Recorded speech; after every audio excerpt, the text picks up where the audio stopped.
Hi everyone, this is DIY and Succulents and welcome to our channel. And today's video guys, i-flex ko lang yung aking mga alaga. Ayan, kasi natutuwa ako sa kanilang mga kulay. Ayan, so autumn season na dito sa amin guys. So ayan, mga nagmamaganda na yung kanilang mga kulay. Ayan, today, ang temperature namin ay aabot siya ng 13 degrees. Ayan, pero sa ngayon, 10 AM, ang aming temperature is 9 or 10 degrees. Ayan, so medyo malamig siya. Ayan, so ito guys, ang nakikita nyo ay si Mirinay. Ayan, hindi pa siya masyadong makulay.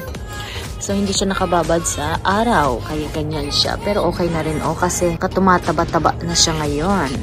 Ang aking Mirinay na to ay aking propagation last year.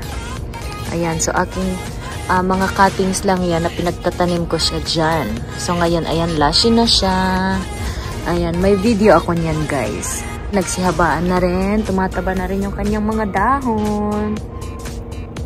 Ayan, so i-flex ko lang guys yung aking mga alaga for today.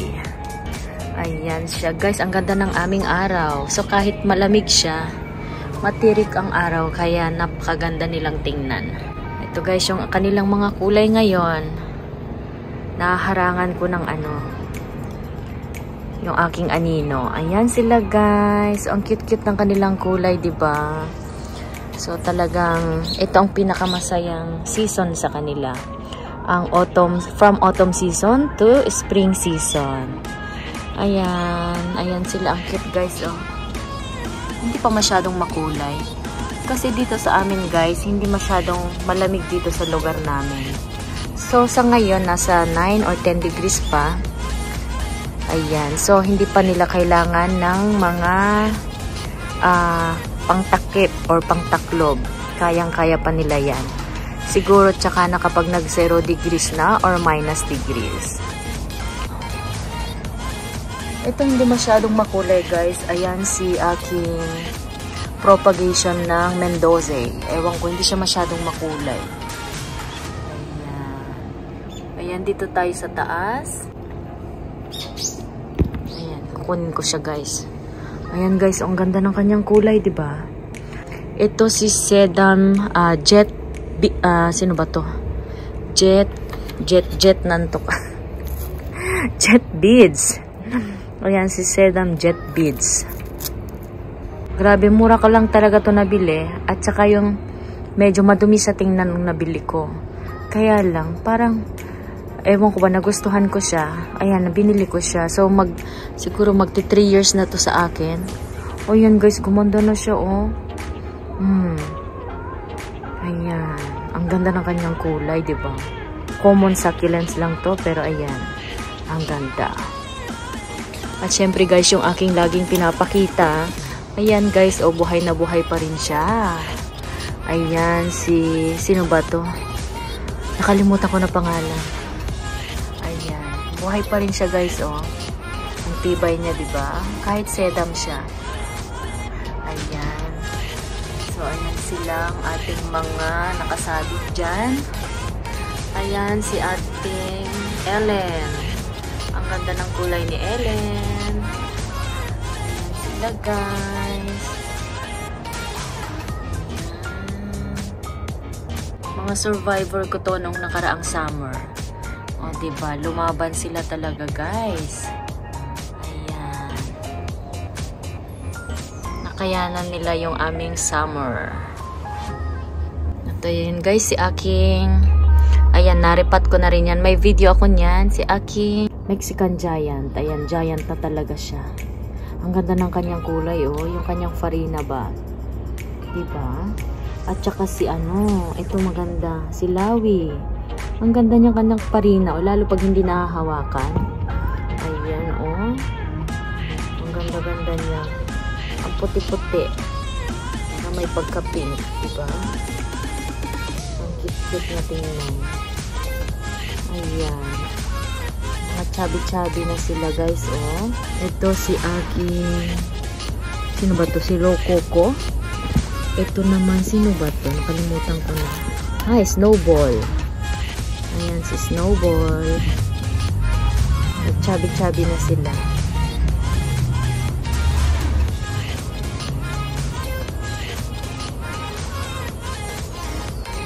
Ayan, dito naman tayo guys sa baba. Ayan, ito ang aking all-time favorite na si Sedam na De La Rose. Ayan, actually dalawang pat yan. Yung isa na namatay nung last summer. Ayan. Pero ayan oh, itong isa lumalaban siya. So paborito ko siyang sedam guys. Ayan, ang ganda ng kanyang rosette kahit mga maliliit siya oh. Ganda ng kanyang kulay. At ito guys yung aking mga maliliit, mini-mini na mga succulents. Ayan. Ang gumaganda ng kulay. Ang ganda na ng mga kuko nila oh. Yung kuko ni Halloween, ang ganda. Ayan oh, ang ganda ng mga kuko. At yung aking mga nabiling mumurahing succulents from Lyrier Succulent yan guys. Mga nabili ko ng mga 300 and 500 yen. Ayan siya guys. Oh, ang ganda na ng kanyang kulay.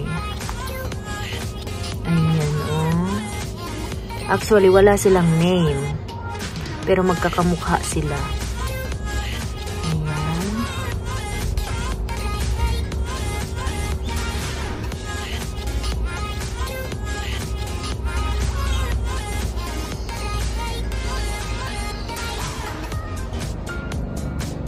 Itong si si Sedam Jersey, gumaganda rin yung kanyang kulay, 'di ba? Ang cute ng mga sedam, guys, 'di ba? Ako gusto ko yung mga sedam talaga. Ayan. Ayan sila ngayon. Ayan ang aking propagation o pinagsama-sama kong mga dahon. Ayan, ang ganda na niya tingnan. So ayan guys ang kanilang mga itsura. Ayan, dito naman tayo sa kabilang shelf. Ayan, meron ding nakasabit dyan guys. O ayan, may ipit pa siya, diba? Para hindi malaglag. Ayan. Ang cute. Ang kanyang pot guys ay nabili ko lang to sa 100 yen sa shop sa Daiso. Ayan. Diba ang cute na niya? Ayan, ito ay propagation ko lang. Ito si, sino ba to? Si Sedam Cornephyllum ba yun? Ayan. Mga cuttings lang yan guys na tinanim ko dyan. Ayan oh, ang ganda niya. Naglashy na siya. From mother plant. Ito ay mga cuttings lang. Ayan, at dito naman tayo sa kabilang shelf guys. Ito ang aking blue elf. Ayan ang aking paboritong blue elf. Ang ganda na kanyang kulay, di ba? Ayan, ang dami niyang anak sa baba oh. Ayan, ito mga propagation lang guys. Ito rin, isa ring blue elf. Ayan. Hindi masyadong maganda yung kanyang kulay. Ito siguro mas babad siya sa araw kasi ito kalalagay ko lang tong isa. Ito, kalalagay ko lang sa natututukan ng araw. Ito talaga ang natututukan ng araw. So, 'di ba? Ganyan kahalaga ang sunlight sa kanila, no? Ayan, oh, magkaiba, 'di ba? Iba talaga pagtutok sa araw. Ayan. So, itong mga babies din na to ay kalalagay ko lang dito sa shelf na to. Kaya hindi pa masyadong makulay. Ito yung mga, may video din ako nito guys, na mga binutas ko ng mga teacup na tinaniman ko ng mga babies. So, ayan na sila ngayon guys. So, ang lalaki no, 'di ba? Mas malaki na sila sa teacup. Ayan oh, ang laki-laki. Oh, lumaki na sila. Ayan, ang ganda ng kanyang bagay na bagay sa teacup. Ayan, at meron din akong crested dito guys. At itong malaking crested na to, ito napakaliit ko lang to nabili guys. Ngayon, malaki na siya. Ayan oh, ang laki-laki na niya. Kaya lang guys, kailangan ko na siyang iripat. Kasi kapag diniligan ko siya, pagkadilig ko sa kanya ay dumidiretso na yung tubig sa kanyang bottom. So, ibig sabihin, yung kanyang soil ay hindi na masyadong sumisip-sip ng tubig. Ito guys, magti 3 years na to sa akin. Ayan, kaya yung mga ayan oh, yung mga ugat niya oh. Ayan, so siguro yung kanyang soil kailangan ko ng palitan. Ayan, di na masyadong maganda. At syempre guys, ito yung aking, buhay pa yung aking ginawang arrangement last year oh. Ito yung aking kadumatsu arrangement. Tanggalin natin yan. ang aking kadomatsu arrangement last year. Ayan, oh. Buhay pa siya, guys, diba? Lumaban siya nung nakaraang summer. Ayan. So, ayan, medyo naghabaan na rin yung kanyang mga babies dyan. Ayan. Pero, ayan, oh, buhay na buhay. Yung sedam healthy.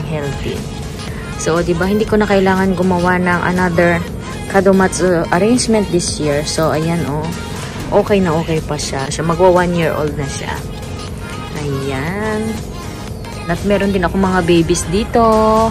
Medyo kumukulay na rin sila. Ayan, dito sa bandang ito, ayan, nakikita nyo, sa baba, hindi masyadong natatamaan ng araw. Sa taas, okay naman. Sa baba, hindi masyado. Kaya, ayan guys, oh, hindi masyadong makulay. So, siguro, ililipat-lipat ko ng pwesto sila. Ayan, aayusin ko sila. Yung mga matitibay sa araw, itututok ko sila sa araw para gumanda yung kanilang mga kulay. Yan silang, diba? Ang ganda na ng kanilang kulay talaga. Nai-inlove ako sa kanila pagka ganitong season. At meron pa dito tayong isang shelf. Ayan, ito tutok din to sa araw, guys. Ayan, mula sa taas. Ayan ang kanilang itsura ngayon. Guys, ang ganda-ganda ng kanyang kulay, guys, oh. Ayan, oh. Si ating jelly bean. Jelly bean. Ang dami ng jelly bean, no, guys. Paiba-iba sila. Iba-ibang pangalan, pero same jelly bean din. Ayan, oh, yung isa dyan. Itong isa dito ay si jelly bean din. Orange siya. Itong isa dito, jelly bean din. Medyo may pagka, ano ba to, brown. Hindi ayan, hindi siya red. Na parang red. Hindi ko maintindihan. Ayan, diba? Ang ganda ng kanyang kulay, guys, oh. Ayan, medyo na ano din to nung last summer. Ayan, nakalbo sa gitna. Dapat medyo lashy na siya. Kaya lang, ayan, marami akong kinuhang mga dry, ano dyan. Nag-dry yung kanyang stem. Ayan. Pero at least may natira pa rin. Ayan siya ngayon. Ayan. At ang ganda din, guys, ng aking sedam. Ito, lagi kong pinapakita every year.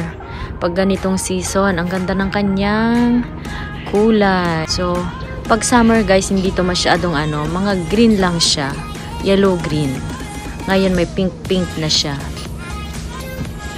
Ayan, at syempre, ipapakita ko din yung aking, syempre, Momotaro.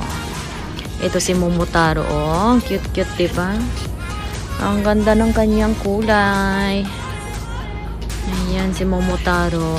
Tagal ko na din tong dinairip at magti 3 years na siya. Ayan. Ang cute-cute din ito, oh. Maliit na crested. Freebies lang to, guys, sa mga binibili ko online. Ayan, oh. Medyo lumaki na siya. Ayan. Ang cute nito, guys, oh. From Lirier din. Bumalik na yung kanyang kulay. Ayan, last summer, grabe, green na green siya. Ngayon, ayan na, bumabalik na yung kanilang mga kulay. At dito naman tayo, guys, ayan. Itong si Madiba, guys. Ayan, si Madiba. Grabe ang araw, no? Ayan. Na ano yung anino ko. Itong si Madiba, guys, ang ganda ng kanyang kulay nung summer. Ayan, nagpipink-pink siya. Ngayon, hindi na. Hindi na maganda yung kanyang kulay. Ayan. Ito si Madiba naman na hybrid. Ayan. Ito yung aking mga mini na mga crested. Ayan. Ayan sila. Ang cute nito, guys. Oo. From Lirier succulent din yan. Kailang humaba na siya, oh. Nung mga tinanim ko yan, guys, walang mga roots. Ayan. Wala siyang roots. Kaya maliliit yung kanyang pot para mapaugat ko siya. Ngayon, nagkaugat siya. Kaya lang nung nakaraang summer, hindi pa siya masyadong stable. Kasi katatanim ko lang yun, yan nung March na walang root. So, summer sa amin is July. Hindi pa siya masyadong stable. Kaya hindi ko binabad sa araw. O yun, nagsihabaan. Ayan, humaba siya, oh. Pero puputulin ko yan. Hindi pa ngayon. Sa ano na lang. Sa spring. So, mag-antay pa ako ng mga 3 to 4 months. Ayan. O, diba? Ang ganda ng kanyang kulay, oh. Ang sarap putulin, oh. Magkakabibis yan, madami. At ito naman yung aking isang breasted dyan. Matagal na rin siya. Ayan, si Takasago no Okina. Ayan. Ang sarap putulin to, nag-iisa, oh. Kasi wala akong solo niyan. Ayan. Ito ay crested. Putulin ko kaya to. Putulin ko to sa ano, sa spring. Ito guys, si Magic Jam Gold. O diba? Ang ganda na ng kanyang kulay, oh. Hindi pa masyadong malamig yan. Pero ganyan na siya, oh. Namumula na. Ayan. Ito guys, nag-iisa lang to guys. Binigay lang ng aking friend 2 years ago. Ayan. So, naparami ko na siya guys. Yung mga pinutol ko. Kinakat ko siya, tapos tinatanim ko. Ayan na siya. Kaya pag naputol guys, ayan, nagkakaroon siya ng sanga. Ayan, parami ko na siya. At ito naman ay aking leaf propagation. Ayan, leaf propagation lang yan. Diba? Hindi na kailangan bumili guys ng marami. Pag matyaga lang mag-propagate, ayan, dumadami naman siya. Hindi nga lang ganun kadali kasi abutin ng years. Ganito lang siya dati. Ayan, ayan lang isang piraso. Tapos, ganito na siya dumami in 2 years. Pero, not bad, diba? Kasi ang mahal nito dati, ewan ko lang ngayon, ang isang piraso niyan 800. Dati. Ngayon siguro nagmura na siya. Ewan ko lang. Ayan.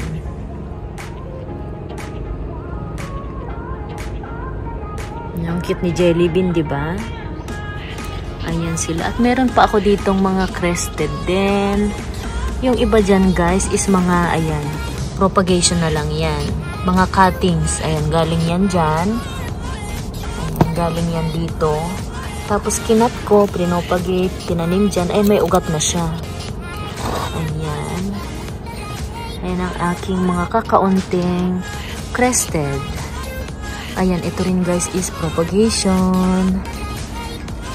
Ayan, malaki na sila. Malaki na sila guys. At yung mga propagation ko din ng mga dusty rose. Ayan sila, oh. Ang ganda ng kanyang kulay, ne. Ay, yung kanyang kulay is hindi nagbabago. Ayan. Ayan. Ito halo-halo na siya. Halo-halo, mga leaf propagation. So, para makaano sa mga pot, hindi masyadong maano sa space at saka sa pot, pinagsasama-sama ko minsan yung mga leaf propagation ko. Ito, maliliit siya nung tinanim ko. So, hindi ko alam, magkaiba pala siya. Nung lumaki na siya, ayan nakita ko, hindi pala sila pare-pareho. Pero not bad, okay na rin yan, diba? Ayan, so ayan lang guys ang aking ma-share for today. So, itong aking happy place. Ayan, pagkagising sa umaga, pagkatapos ng mga gawaing bahay, before going to work, ayan, dito muna ako. Dadaan muna ako dito bago pumasok sa trabaho. Ayan, so ayan lang muna ang aking ma-share for today.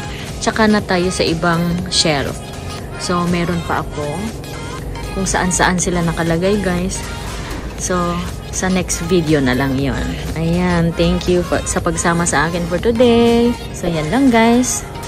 Thanks for watching. See you on my next video. Bye!